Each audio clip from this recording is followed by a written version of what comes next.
But it was that mentality of, yeah, you've got a decent job, just stick with it. And then you stick with it, you're miserable, you retire, you're a bit less miserable, and then you die.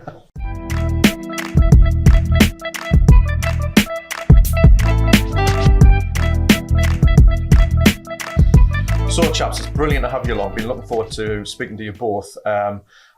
What we're going to get into is your backstory and a bit about you. You're both professional coaches working with clients, in particular men, around relationships. But before we get into that, what I want to do is ask you the question we're going to ask everybody really is, what does confidence mean to you? And kind of how has that shaped the work you do and who you are? Yeah. Been able to think about it since you asked that question. I think for me, I was going backwards and forwards on what's confidence and what's courage, because that was the question that I was going backwards and forwards on in my mind. And I think for me, I landed on confidence. To me is knowing I can go into a situation or do a certain thing, and there being a fairly high probability I can do it without any question at all. So like if somebody said, "Hey, can you ride a bike?" I wouldn't think twice about that answer. Of course I can. Right? Do you know what I mean? That to me is what feels like confidence. But then I was also juggling that a bit on the way here, thinking, well, but there's degrees of it as well, you know. But to feel confident, I've got to be I was thinking maybe like 75% plus sure I can do something. Right. Then I feel confident. Outside of that, it feels like courage to me. Interesting. So, just ask a question on that, and we'll get Phil's kind of thought. What courage then?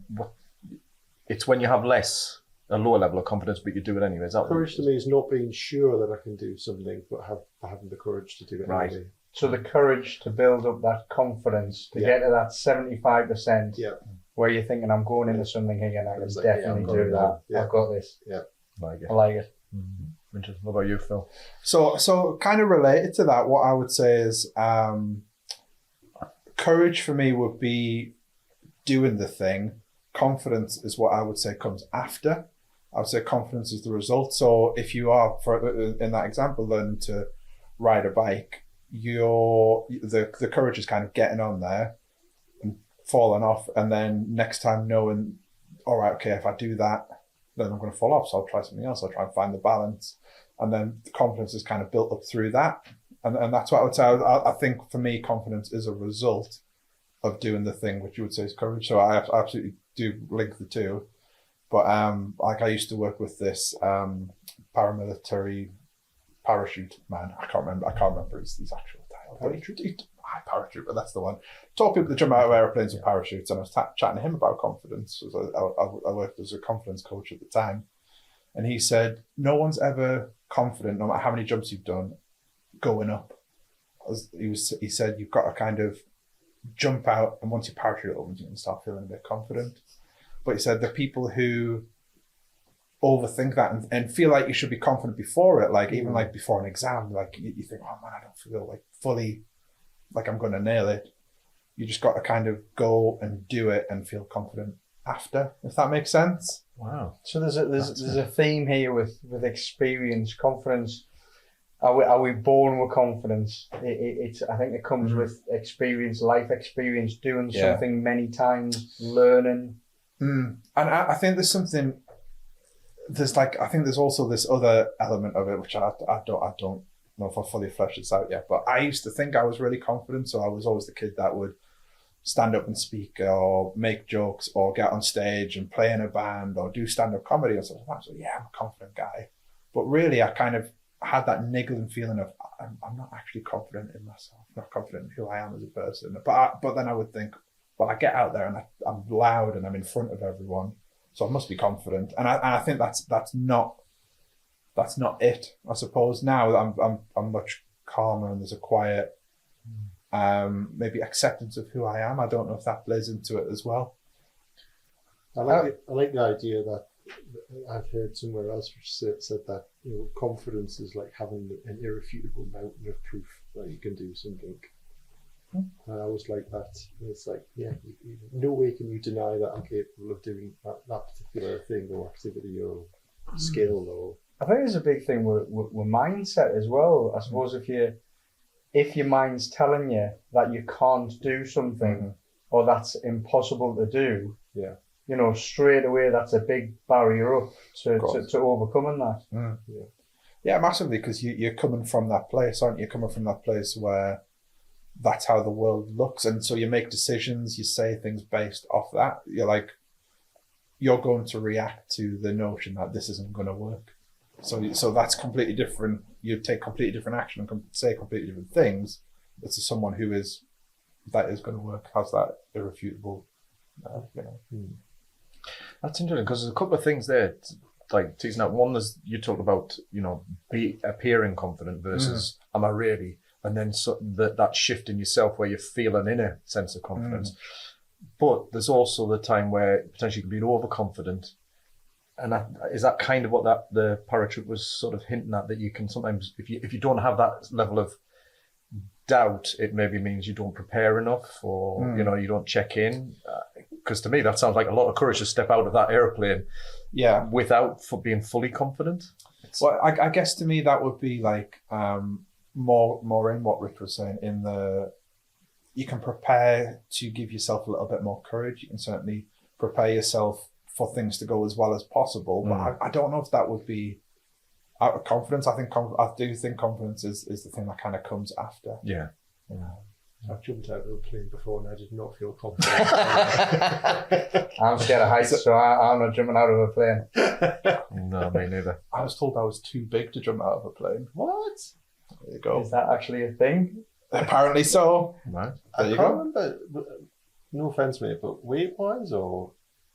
Just general-wise, I think. Because I'm not sure if there is some sort of restriction on parachutes and stuff like that they can only handle a certain weight, or surely not the size of those things. I don't know. It's funny, wasn't it? But I didn't look into it. That's just all right. That's a life experience I'm probably not going to have. Yeah. Is there any big moments that you've really doubted yourself for something and not felt confident at all? And if there has been, how have you overcome them? All exams, I would say. I've never gone into an exam confident, and I've done all right for the most part. Some of them not so much. There's been things like running the first like coaching group or talking in front of people. Weirdly, with me, it's if I say took something like my music, I would much rather play in front of a large group of people than a really small group of people. So it's the same with the kind of coaching thing. If there's lots of people there, I'm all right. Well, I'm all right in general now, but I've always been all right. But if there was a small number of people, like if someone was like, get your guitar out and play now, I'd be like, that's the worst thing I can possibly imagine. And I don't know what that is. I don't know if it's the focus being on me kind of thing, but it's always been a bit of a difficult one for me to get through. And how do I overcome it? I just jump out of the plane. I just do it. I wish there was something more like a more profound, but I do think there has to be that big part of it, which is just doing the thing. Jump right in. Confidence shows up afterwards. They're just seeing it as right. I'll do it, and then I can start working on confidence after I learn to fall off the bike, so that I can learn to balance kind of thing. That's a good question. I was just trying to think, because was there anything I didn't feel confident? I think that there's a lot of the time there can be doubts there, but when I get down to it, if I can get myself back to a place of, well, is this physically possible for you to do this? The answer is usually always yes. Right. Yeah. So I think it's often around things like, I tell you one that comes to mind recently where I felt really quite uncomfortable was the first time I'm part of a business club, and the first time I went to a bit like a formal meeting, and I was a new member. They were like, "Oh, come up on the stage and talk about what you do." And I was like, "Oh my God!" And it was a room full of like 130 odd people or something like that. I definitely felt shaken at that moment, and part of it, I think, in hindsight now, was if I'd prepared myself better for that moment, I would have gone better. But I kind of went up and just felt like I kind of bumbled something out in order to say something. But then afterwards I thought, Yeah, you did it though. You know, you stood up there and talked about what you do, and you know, you weren't maybe the best prepared you could have been, but you did it. That's the important thing. And there were some people who chose not to, Right. and that was an option not to as well. We were told you don't have to come and talk about your business on stage. And I thought, I'd be daft not to, though, wouldn't I? Like, so Especially when you've got 130 people there. yeah, I know it's a similar thing actually. I did my first ever speaking event at your Fashion Week this year, and again it was just talking about, you know, the business, my background, and it's one of the hardest things I think sometimes talking about yourself. But I did prep. I did a lot of prep for it. There was about 20 people there. And I used to work in sales. And I used to go into sales pitches, not a problem at all. But I was prepped. But the one big thing, and I think this is the advice that's probably similar from all of us. I remember being at university. I did an engineering degree, and I went into my first presentation. It was for a project, and I did not prepare at all. And I had to stand up in front of the rest of my class, and it was just embarrassing. And I thought, from that day, there is no way I'm going into anything when I haven't prepped. Yeah. And preparation, it's just the courage. So that preparation to do it the first time, and then the second time going, right, okay, I've had the courage, I've prepped, and now I feel really confident. And I think that goes with everything. Yeah, absolutely. One thing that really helped me with this whole side of things was learning the distinction of messy versus right. Because I think a lot of people really look at a situation like a speaking thing or something like that, and they're like, right, it's got to go this way, it's got to be exactly right, it's got to go spot on. But if you can kind of look at it more like, okay, it's just doing it, get messy. Yeah, it's going to go wrong. Yeah, I'm going to fall off. Yeah, I'm going to do this. I might say the wrong word here, but I can kind of learn for next time, and you can learn from the event. Then you can build and build and build. Whereas if you're waiting for the right circumstance, the right crowd, the right feeling, the right words to say, like you say, more often than not, people freeze, they don't jump out the plane, they don't get on stage and talk because things need to be just right.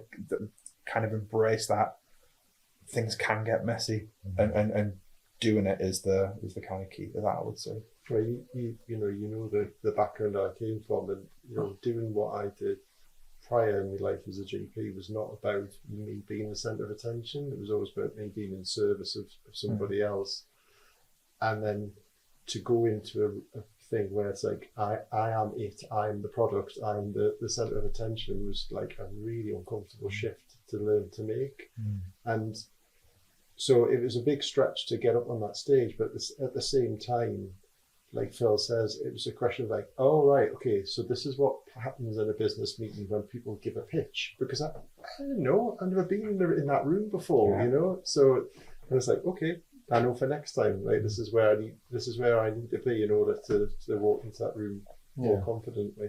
I think you've got to make mistakes as well. Yeah. You know, I think people can be too worried about making mistakes, and it's the only way you learn. And then sometimes as well, you know, people hold back and they don't do anything. They talk about things, but then they don't do it. And yet for me, if you just like it doesn't matter whether it's in business or your personal life, you've got to make them mistakes and learn from them and move forward.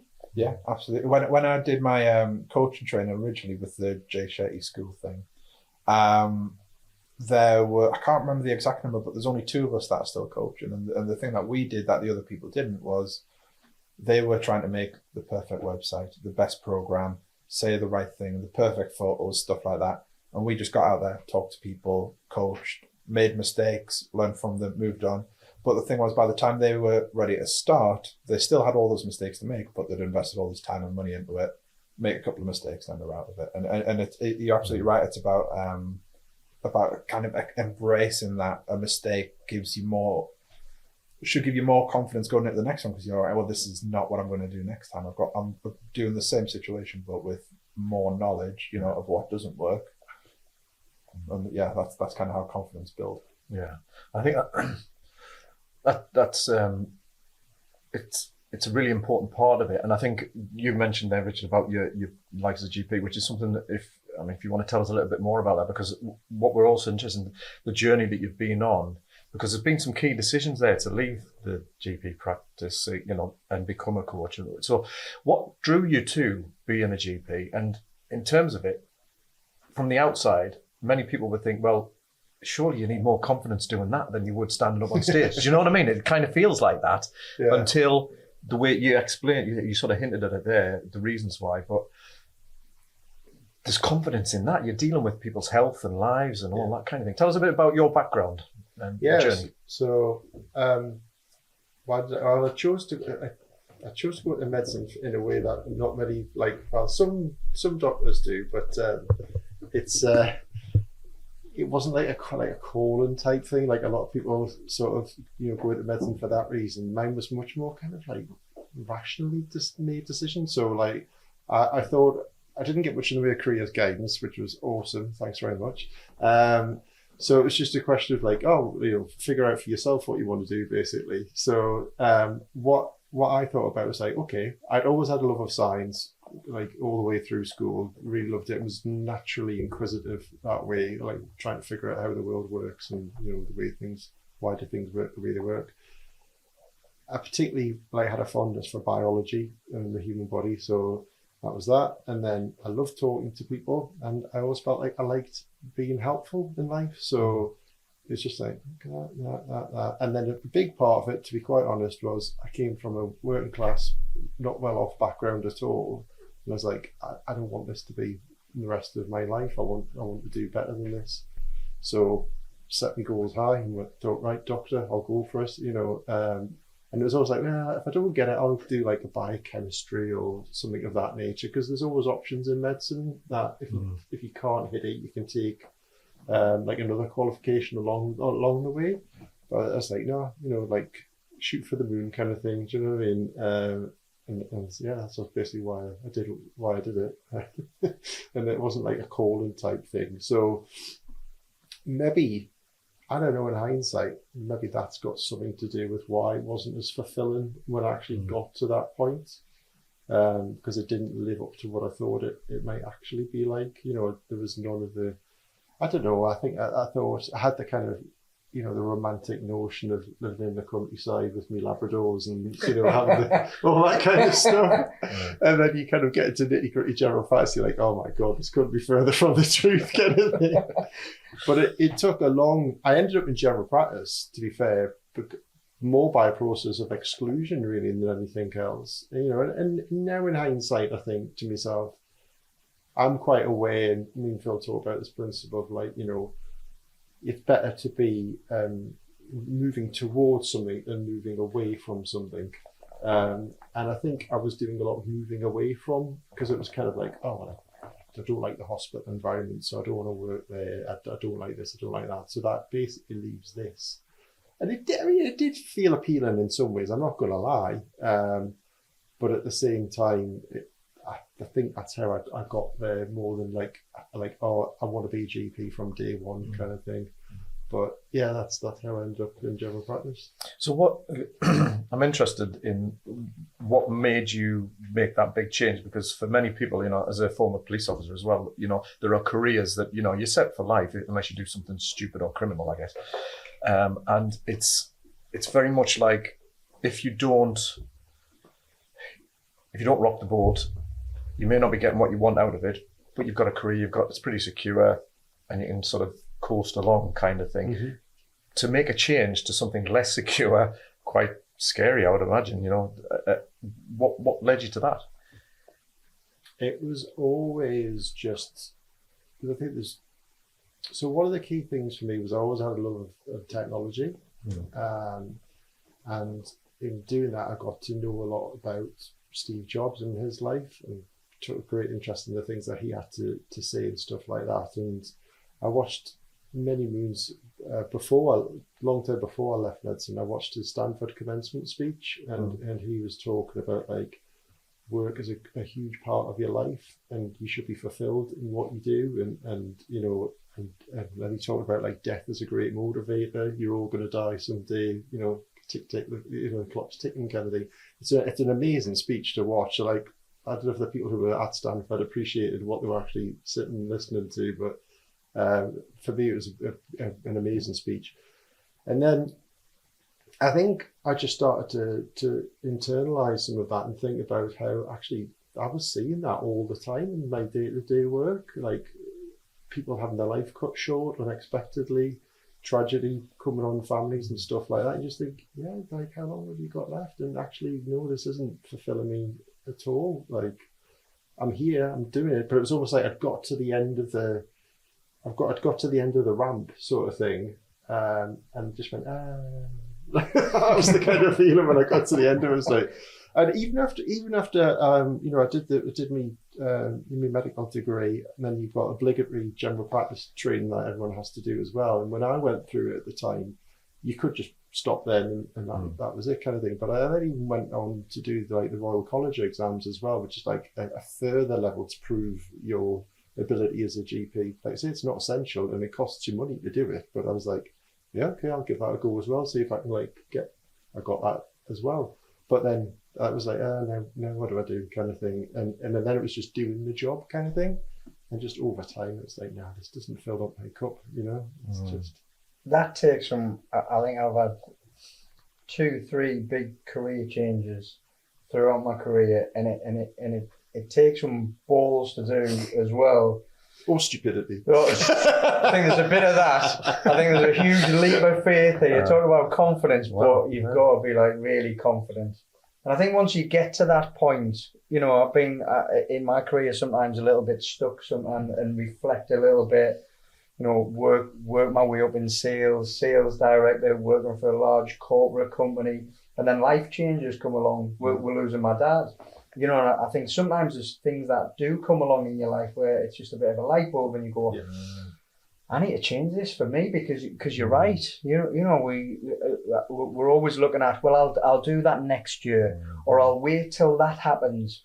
Well, do it now. If you can do something, and if it's a small change every day, well, that's a big change. The thing that always got me around that was like the number of people I'd talk to who had all their plans for retirement.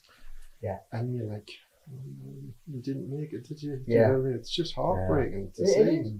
I had that with my dad. When my dad died, he didn't retire. There was plans in place. But to be fair to my dad, he did live a great life, and I would say that he fulfilled a lot of things, with his family. So I kind of look at that and think there's a lesson learned there, and I still haven't learned that yet. But definitely live for the now. Yeah. It's interesting that. So, what about your story, Phil? Because again, this is the thing that's fascinating. We're talking about the things that trigger those changes. Yeah. What about you? Because you've got some changes in life as well. Yeah, I suppose. So I worked in finance. It was my first job. I was very young. On and off, but for the most part, I worked in finance. And tried to quit in the first week. Hated it. I'm like, no, just stick it out. That's the polite way of putting it. They didn't quite say that.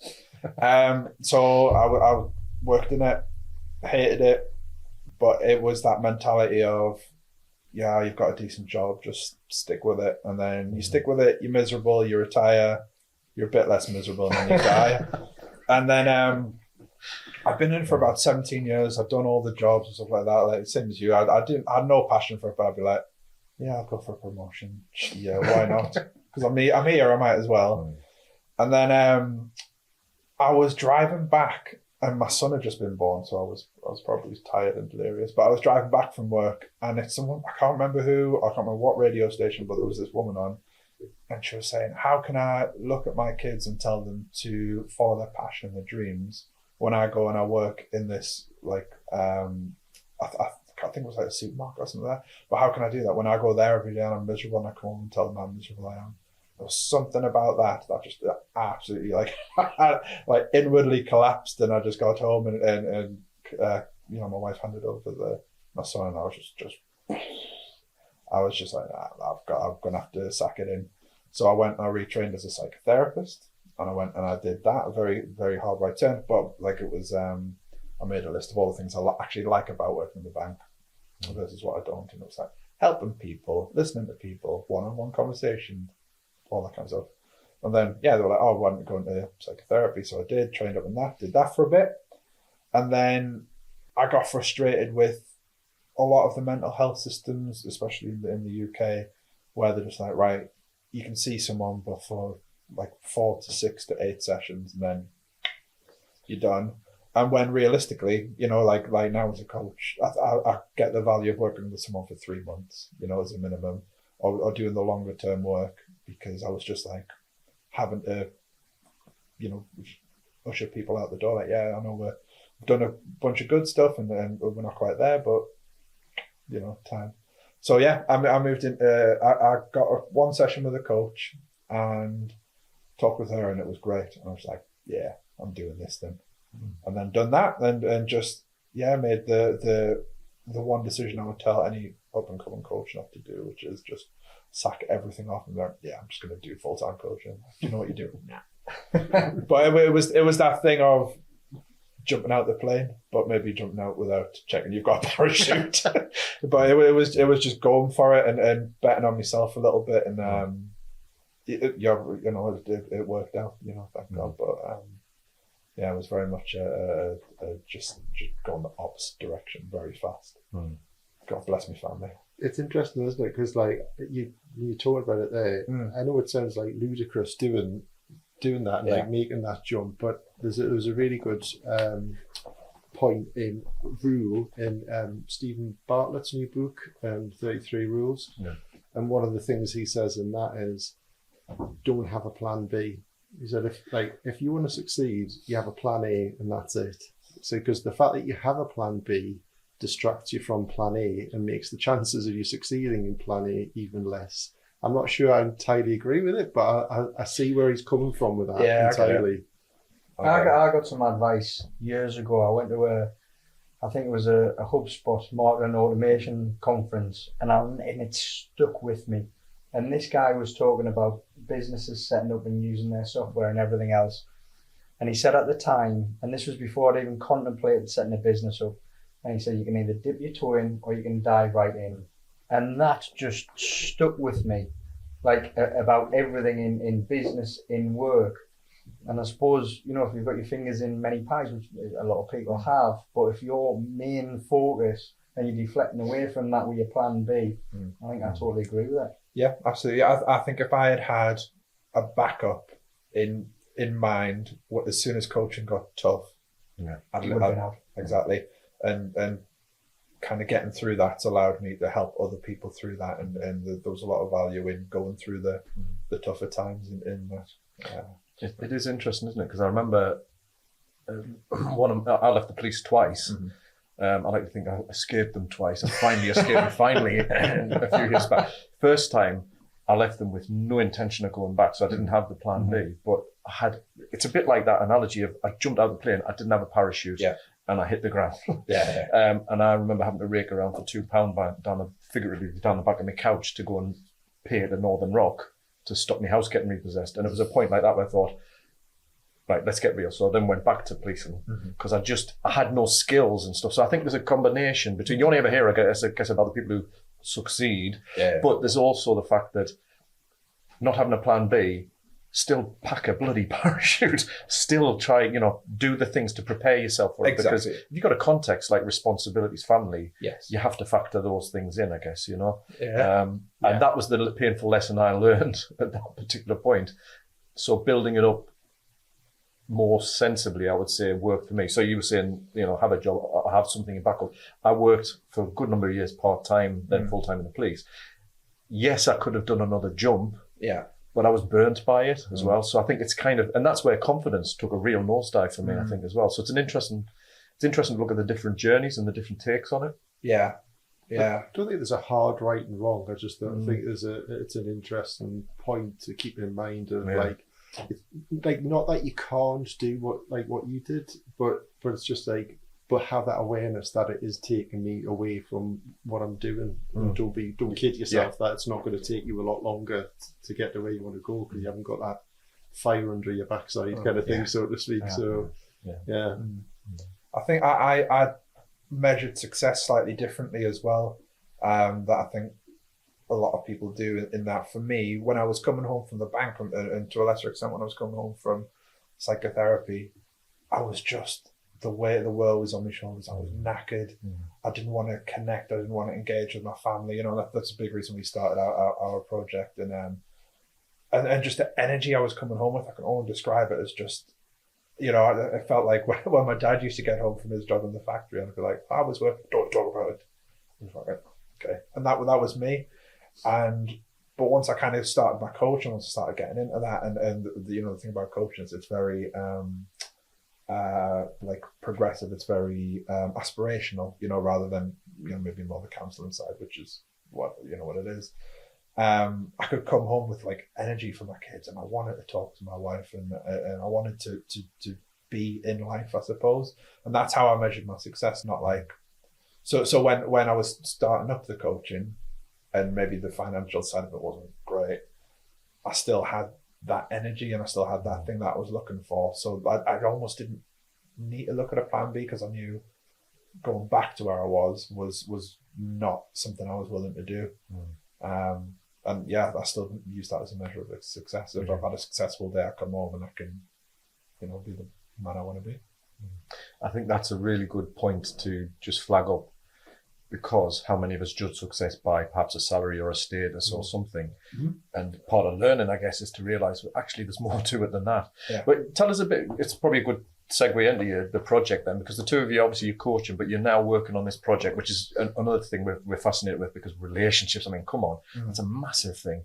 Tell us about the project and what obviously brought you to it and what you do.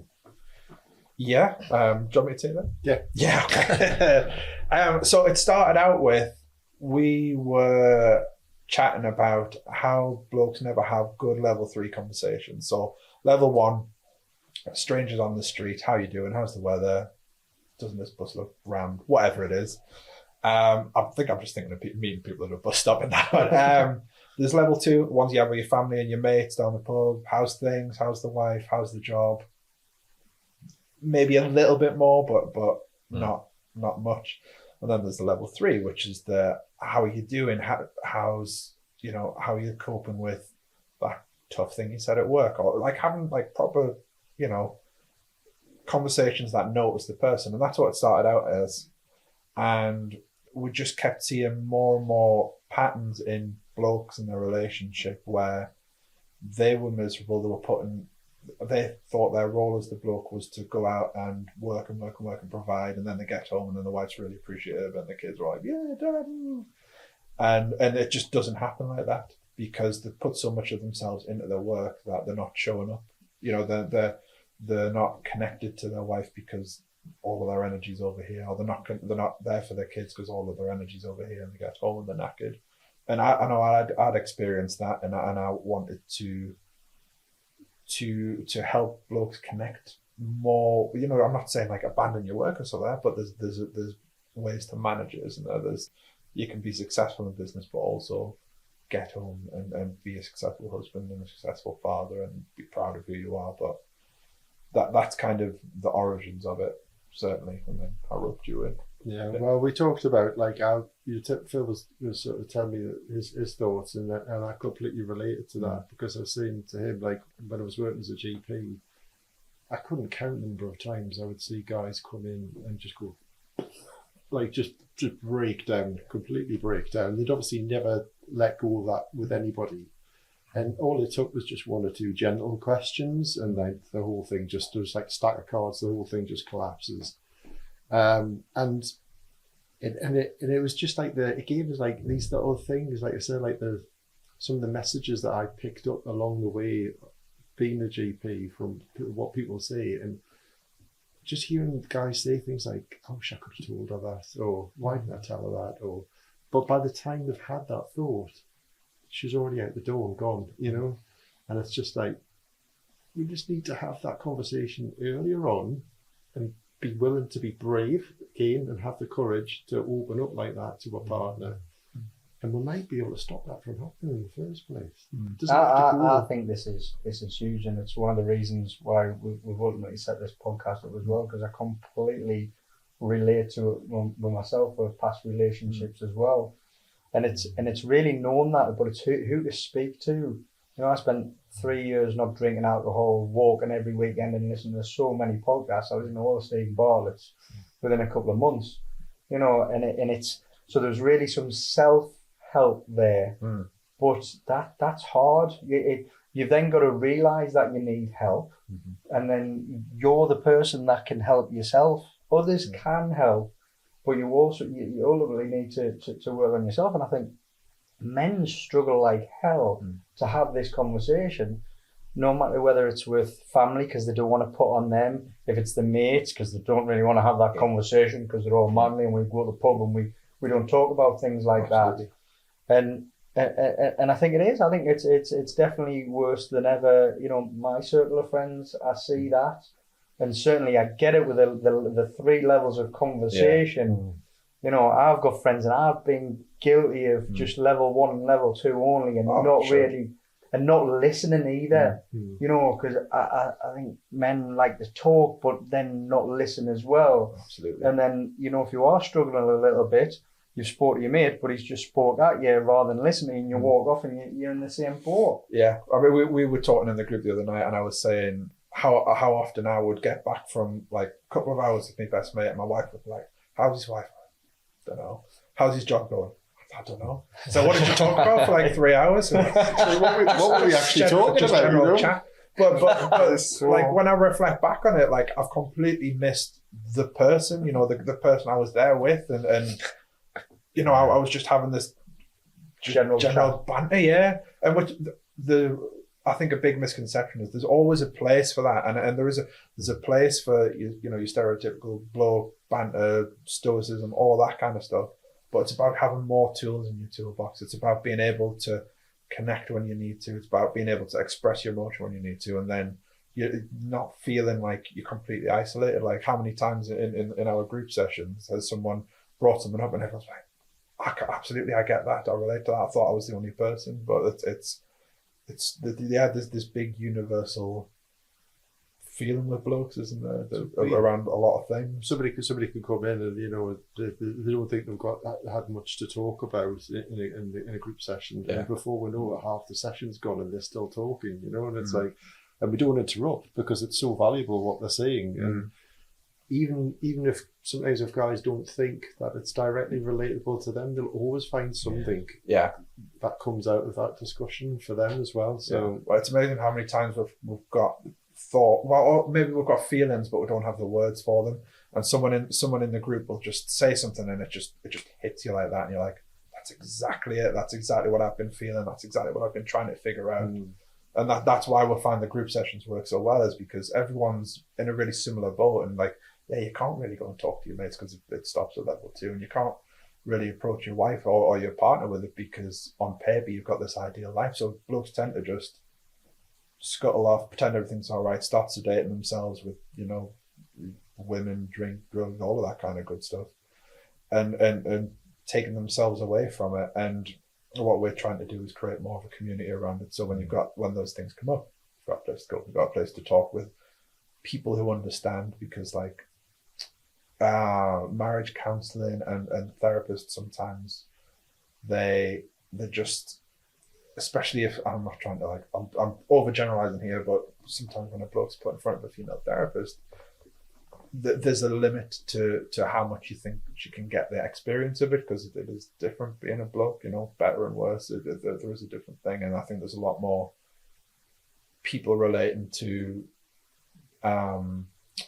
experiences within the group. Do you not think, in terms of, because I've certainly got experience of that myself, and like I thought the only way to change this for me personally and to be a better person around other people, including relationships going forward, family, friends, partners, I have to do the work on myself first, rather than somebody.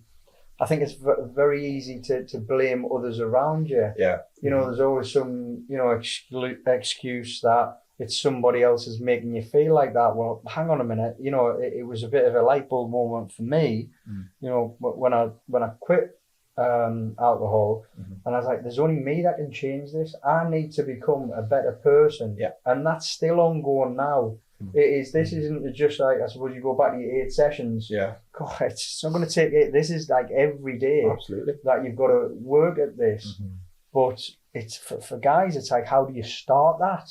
how do you realise that? You know, you're blaming other people. Well, actually, you put the work in yourself.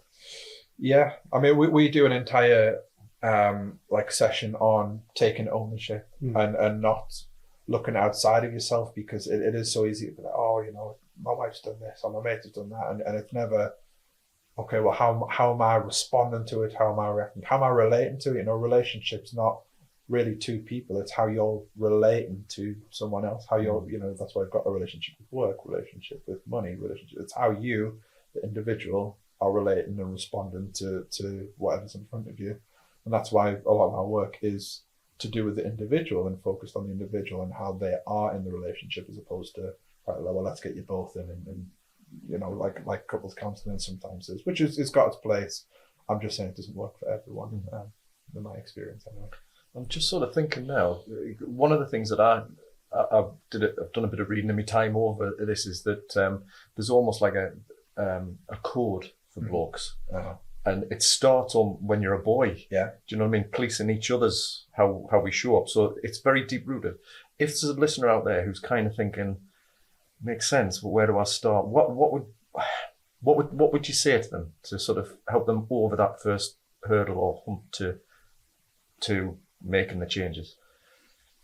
Do you want me to take it? Well, can you define that a bit more? Where do they start with what? So it's like making the first. So if I look at my experience, you know, my relationship wasn't in a good place. I was spending a lot of time at work, pretty much all the scenarios that we've just talked about before. And it's like for guys, if I go back then, sort of 4.5 years ago, like if I was coming along and saying, this is where I'm at work all the time, my relationship's suffering, I'm making wrong life decisions, I don't know what to do. Where do I start? You know, at the time I thought, right, I need to make this change now. Luckily for me, I could make those changes, but I started to listen to other people. So listen to podcasts rather than speak directly to somebody, which probably would have helped us massively. So it's really, what would you advise for that, for a guy like me in that position? What would be the first step for me to start making those changes? Yeah, I would say look at, obviously I'm biased and I would say our group, but find a group. And the reason I would say group, individuals, that would also work as well. But I think having that knowledge that there's other people around you going through a similar thing, trying to get at the same thing. And there are lots of groups out there, but just finding the one that suits you, the one that you think you would feel most comfortable in, and going down that route, I would personally say is the best. Yeah, I mean, I would add to that, like, there's limits to there's a few things to be aware of when it comes to like the self-help. Is first of all, you're going to get a multitude of conflicting bits of advice, which is going to leave you in the tailspin more than likely if you listen to it too much. A lot of people just listen and don't act on any of it, and that's a huge thing. So yeah, I mean, if you listen and you act, if you come away from, if you listen to a podcast, listen to this podcast even, just, at the end of it, think, right, what's one thing I can actually do? Not to think about, do off the back of this. And then you'll actually start making some changes in your life then. But as long as you're only thinking about it, nothing's going to move forward. The term I've heard is educational masturbation. Yeah. It's just listening to the podcast, being like, this is great.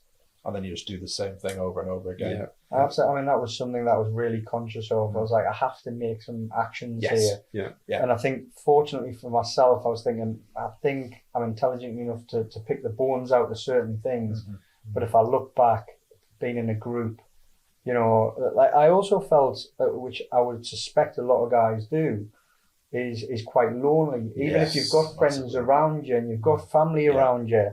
I was looking around me thinking, I've got so many people around me, and I felt extremely lonely. Yeah. And I wished back then, I think if I look at it and I had my time again, I wished I'd have gone to some kind of group, because I would have sat around other guys who were experiencing exactly the same as me. Here's me thinking I'm the only one that's got problems here.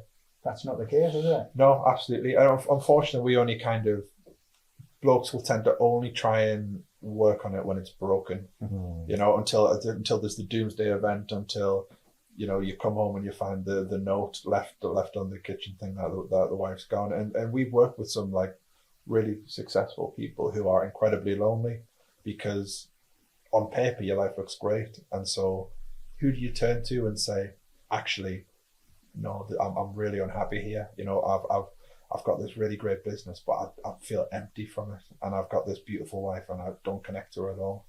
And, you can't really admit that to mates, family, your wife, because you're admitting, oh, there's a problem here and I don't know what it is. But then they'll turn around and go, oh, you've got all this stuff.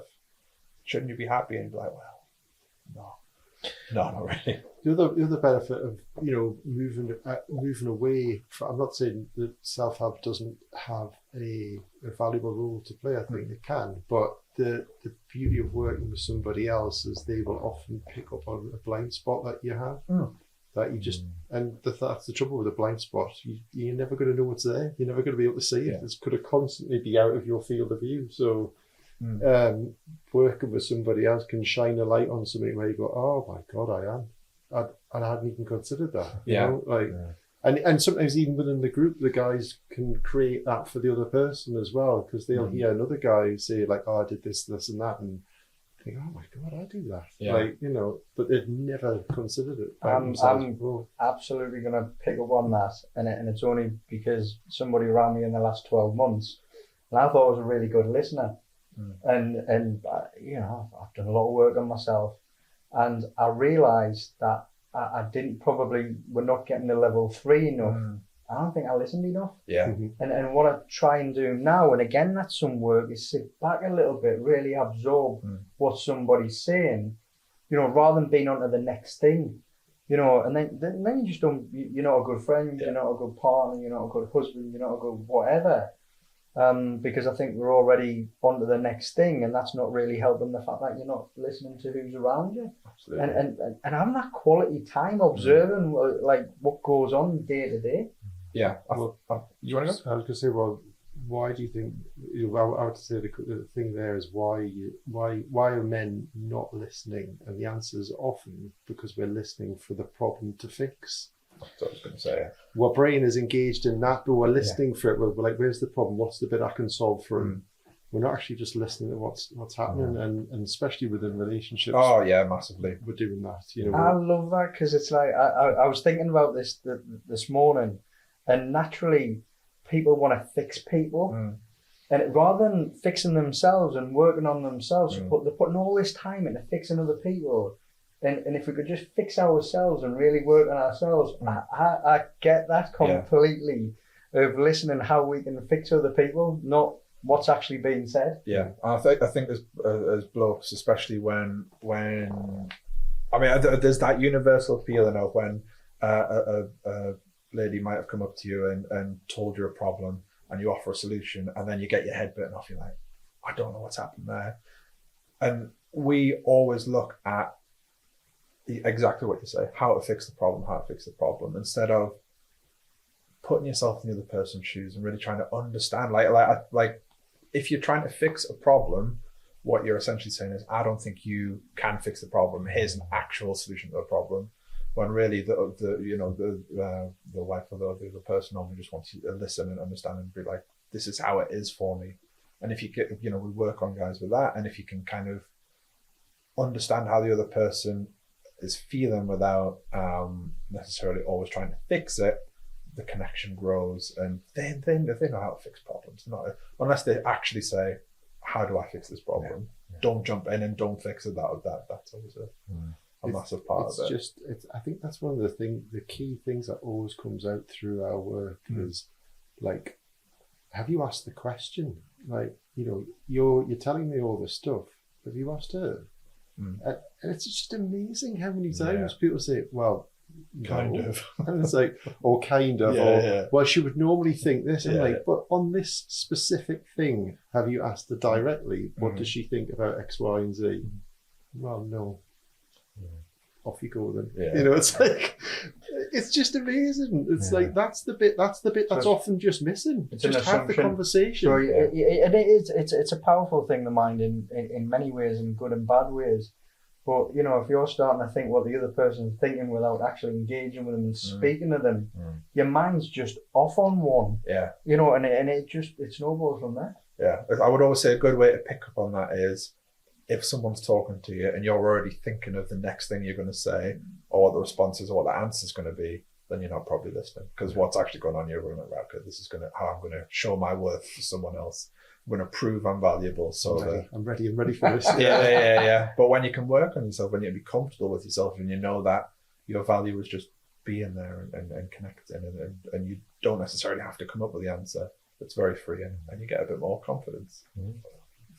I love that. Guys, we could probably go, this is probably a part 2, 3, 4 and 5 actually. Yeah, conscious of time, and thanks very much for sharing everything. And I think there's a lot of takeaways there. One of the things that we do like to do, just to sort of wrap up the podcast, is ask everybody, every guest, is there an object or something from your past that is particular? Object could be clothing, accessory, anything that brings a bit of a smile to your face or a bit of a positive memory or something back to you.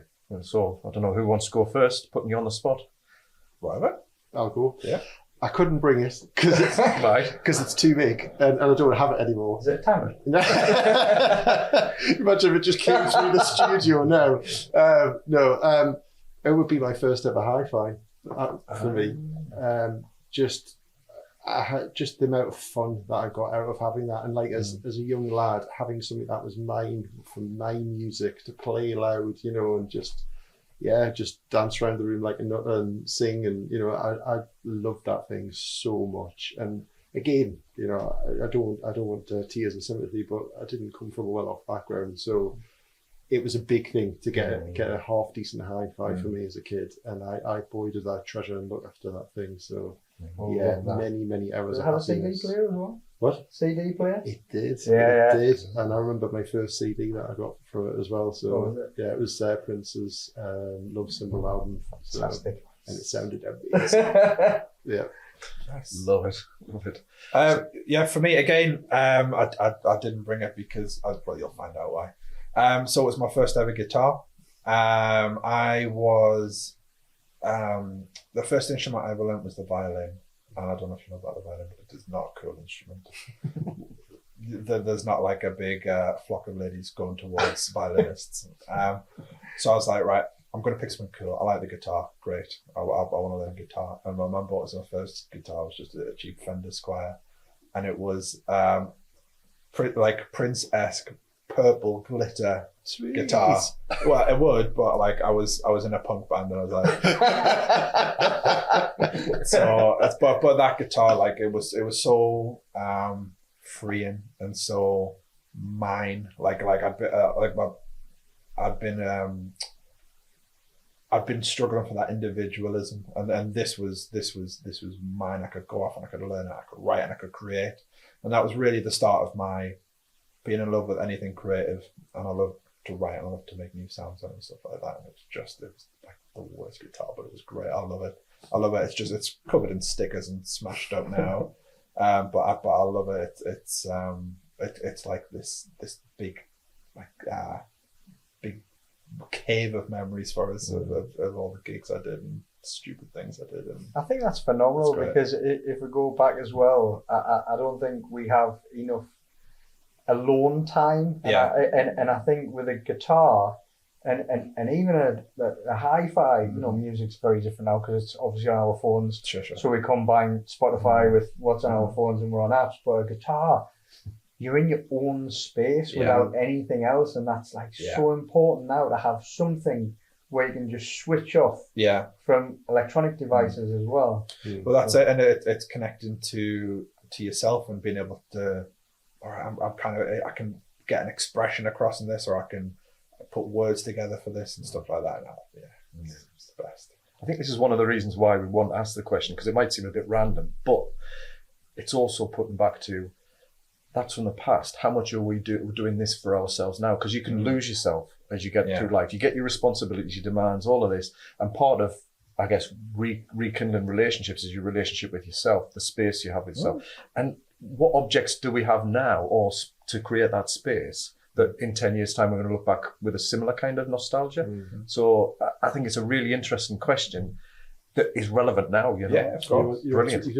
It's really beautiful that you say that, because it's just made me think, like, within the last couple of months, one of the things that I did was I went up in the attic and got all my CDs back out, and I've got quite a nice home hi-fi setup now. It was one of the first things I bought when I qualified as a doctor, was a really nice CD player and speakers and stuff like that. And yeah, I've got my old CDs back out, so now I can just enjoy the experience of just sitting and listening to my music again. Yeah, brilliant. My first CD was Shania Twain. Oh man!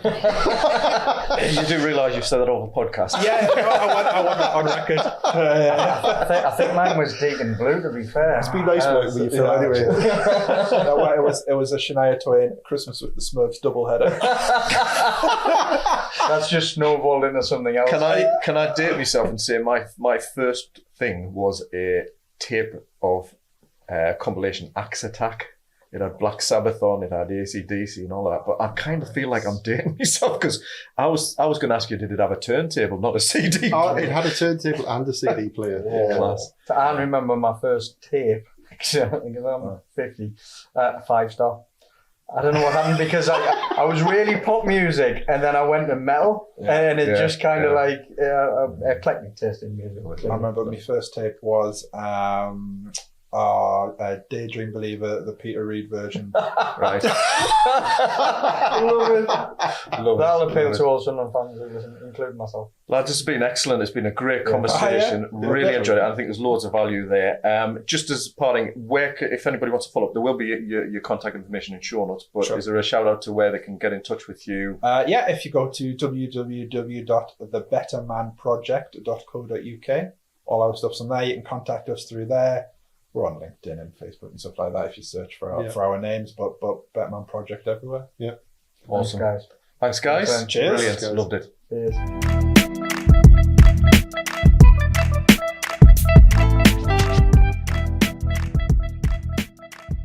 I hope that you enjoyed the episodes and got something from that. If you did, we would love you to share our podcast. And if you're not already, subscribe to the show and leave us a rating and a review. That really helps spread the word. I'd also like to thank our podcast producer, Bernardo, for doing a sensational job. And thanks to the awesome Logan Nicholson of musicformakers.com for the music for the podcast. Catch you in the next episode. Thanks, guys.